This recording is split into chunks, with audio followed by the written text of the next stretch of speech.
Hi everyone, thank you for watching.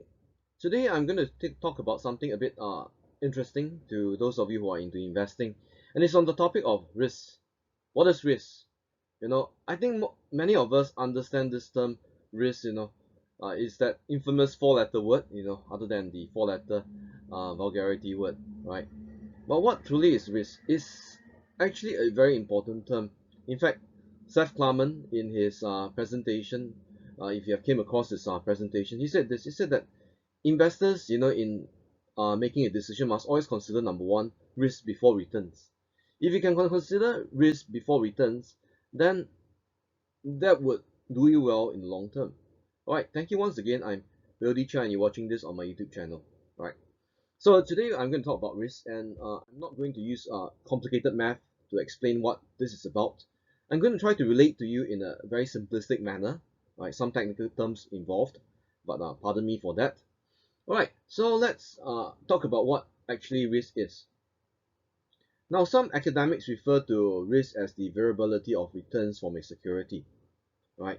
Like last time I used to teach finance, I used to, right? Of course, I no longer teach a program on finance, but I will always start a class, by telling students that, hey, that is variability of returns from a security. Of course, the other version of it is the likelihood of gains or losses, from an investment, right? Now you notice I mentioned that it's basically the likelihood of gains and losses from an investment, right? So it's not just losses but also gains, right? Now, of course, to common lay person, the way you understand risk is that it is basically the concept of potential loss, right? The likelihood of which, right? So, of course, there are lots and lots of different ways of, defining risk. But essentially, whichever way you define it, whichever way you prefer, it comes to one thing. There's something unpleasant about it. And there's something unpleasant about it is the odds of losing money, and that the there is this certain probability behind it, right? So it ranges from remote to likely to very likely to very very likely to absolutely certain, right? So it has a range of values, right? So what is risk? Risk, simply put, it is the risk of permanent loss of capital, right? That really is what it means, right? Now we're not talking about market gyrations. Market gyrations like today, this stock is X dollars, tomorrow is 20% up, 20% down. I'm not referring to that. It's the risk of permanent loss of capital, right? Of course, when I mention capital and principal are one and the same, right? So permanent loss is defined as the inability to recover the capital in any way. Basically, you have lost that money completely, right?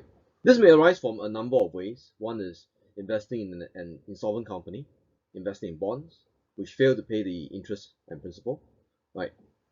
It may also be arising from investing in bonds, where the coupon rate fails to keep up with inflation rates, and therefore the final what you get at the end, the principal, is basically heavily eroded by inflation. Of course, there are lots and lots of other examples of how risk can manifest in reality. Now, academics, however, use this term known as beta. Beta is a way of measuring risk, which academics so claim, right? So beta is an academic measure of risk, but it is even debated if it is, like even appropriate to any extent, right? Of course, beta is really a measure of volatility of security values. That means the greater the price fluctuation, the greater the beta value, right? Of course, if the price fluctuation is minimal, then of course you have a low beta value.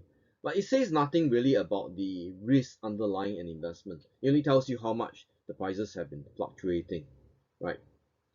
So again, beta is inherently a measure of volatility of security values. That is the prices in the market, right? However, what is really price? Price is the reflection of what market's perception of a security is worth, right? And that's all that it means, nothing more than that, right? And not all times can you truly say that the prices quoted in the market is a reflection of the underlying value of a security. It may not be the case because prices is really a function of many factors at work, like panic, emotional purchase, emotional disposal. It could be due to uh, news releases, the very bad news releases about employment data. So all this could influence the price values. But then you know what? Price may not have an exact relationship with value, the underlying value of a security. Right? It may not have any relationship. But yet, you know what? Uh, at times, there is some close relationship between price and value. Right? I mean, according to some other views, at times price do reflect value. Right? Okay, so there are various possibilities. Right? So again, back to the point, beta is just an academic measure of risk. Right? So where does risk really come from?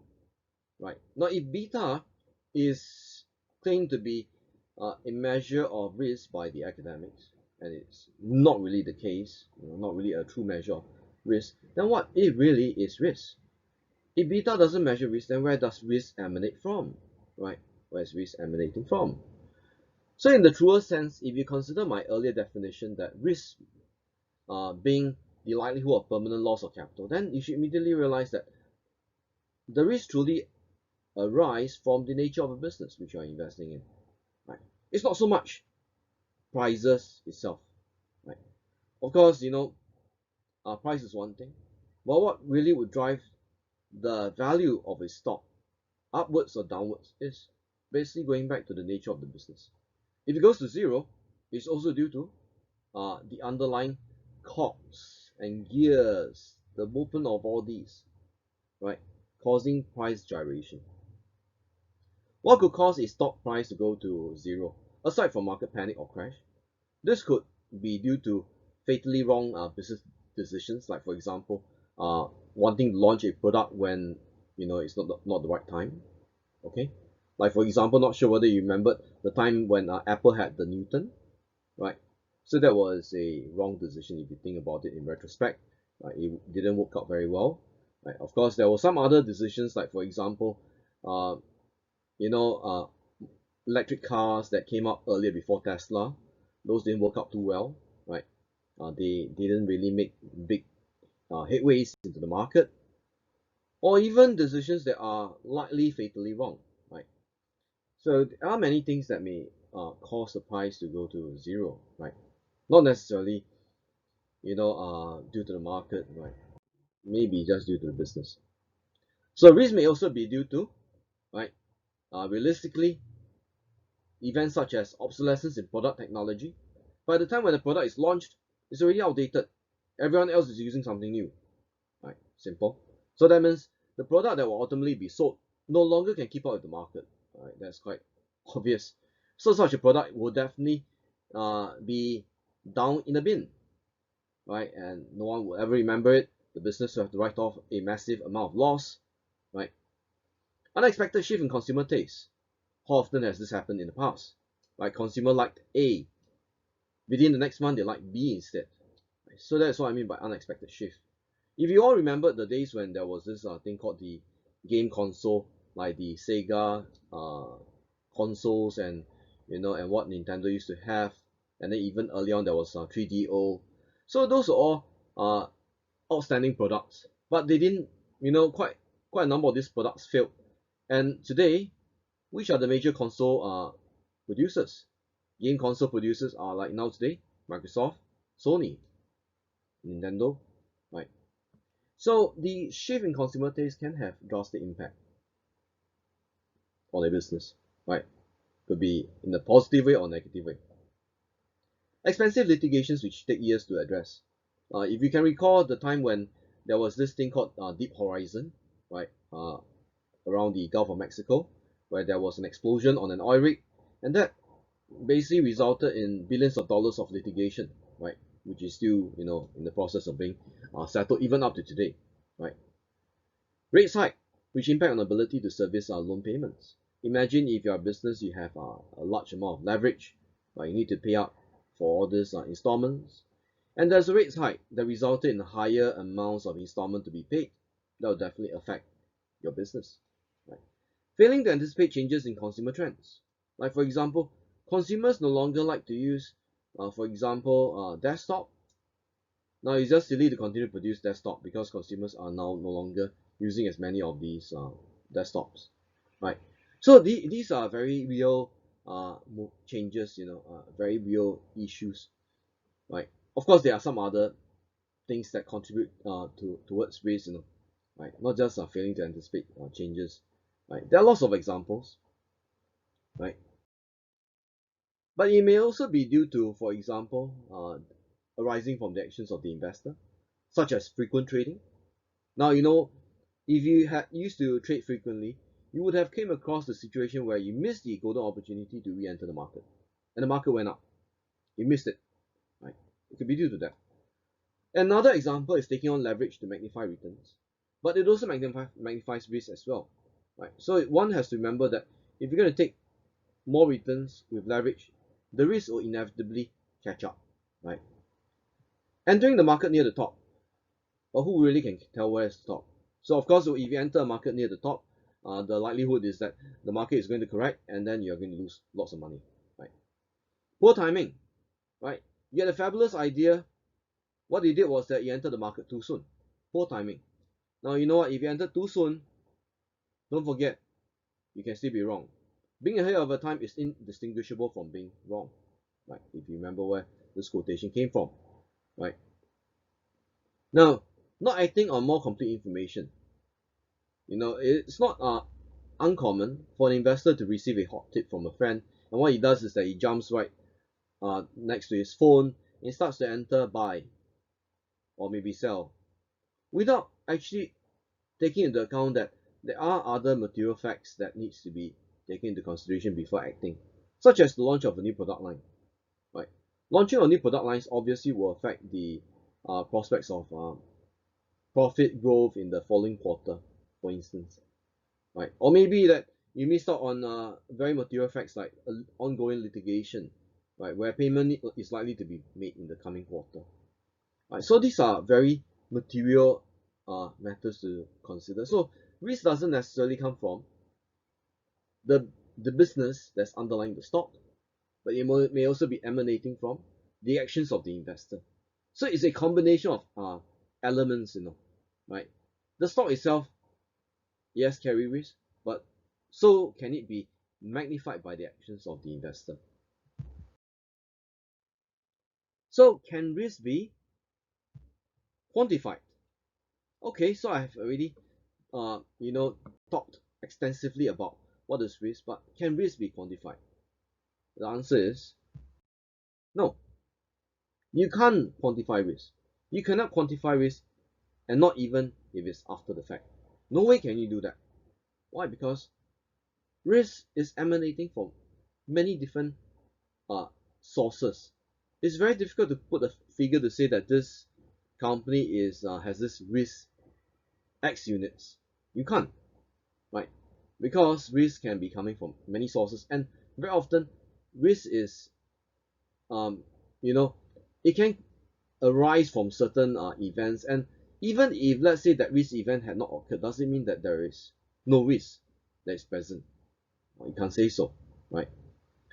So the fact that a risk event had not occurred before is even going to make it more difficult for yourself to assess risk, because the way we assess risk, in to put it bluntly, is that it's very much based on previous experience. So there is this bias that's present. We call it the recency bias. So the fact that you have not seen that risk event before means that that recency bias will be even more apparent. Right. Another point, it is not quantifiable, at all. Say for example, the risk of SpaceX failing to uh, launch their first rocket into space. How do you quantify the odds that they'll fail? Because they have no history of launching rockets into space.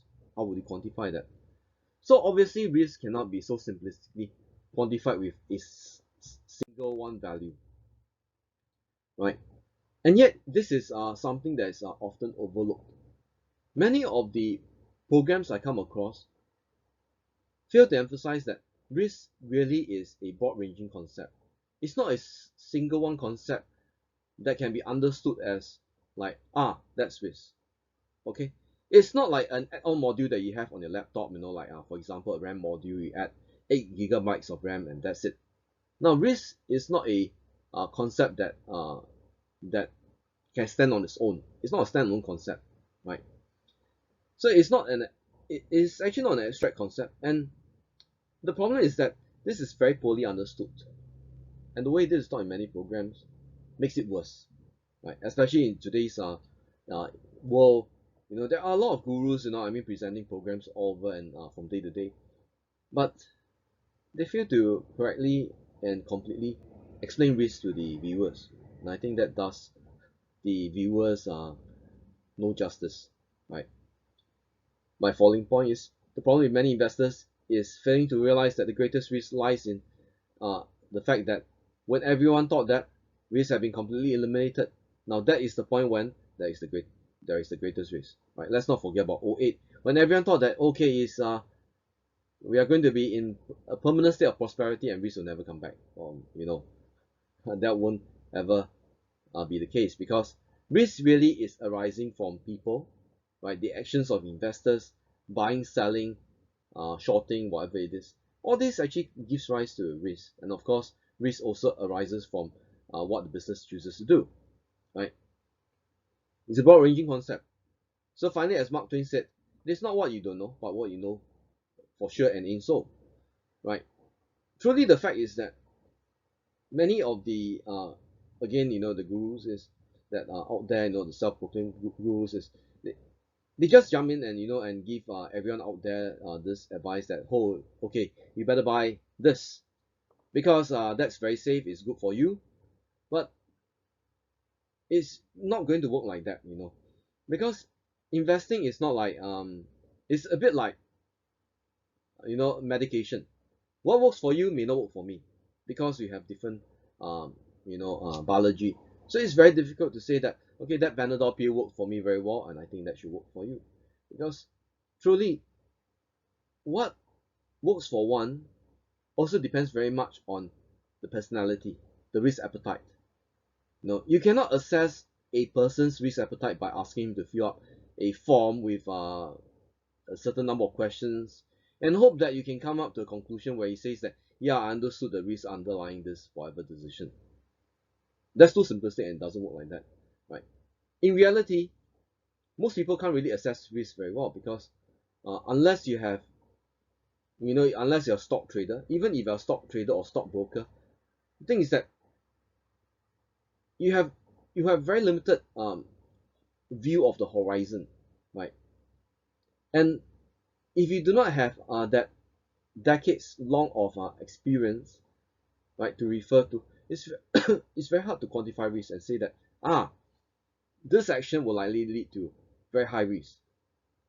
You can't, because the fact is that most of us are bounded, are limited by what we know, right? And the whole problem with many of the investors out there is that it's just so much easier. You jump right in and say that that's what I'm going to do. I'm going to hope that this will give me an X amount of return. But you know what? You'll be disappointed because the concept of risk is just too poorly understood. So this brings to my conclusion about risk, right? It's really not a difficult concept, but knowing it is important because it goes a long way, right? Which is why if you can't really understand the risk underlying an investment, what does it tell you? It tells you that it may not be a suitable investment, it may not work for you, right?